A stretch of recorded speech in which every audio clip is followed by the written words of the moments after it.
Nō te rangi nei tai atu te iwi o Ngāti Ruanui ki te kōti teitei, ko te toʻe a te iwi o Ngāti Ruanui mō te mana o te matua tangata MOANA, kia kaupare ake ngā tāmitanga ki ngā tai. Koia, kei te puku o tēnei pūrongo. Ūtonu mai mo te roa ngāki. E toa ki uta, e toa ki tai. Today we've heard and had it confirmed that we won our Supreme Court case, which means that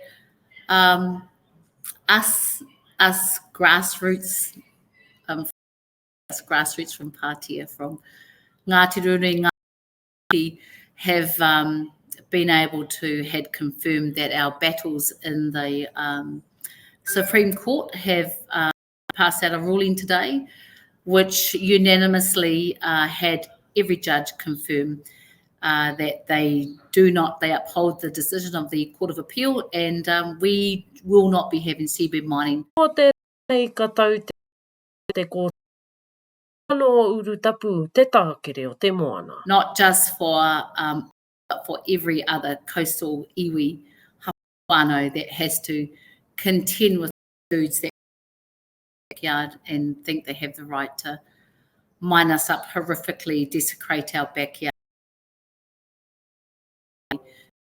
Ability to see wairua mokopiki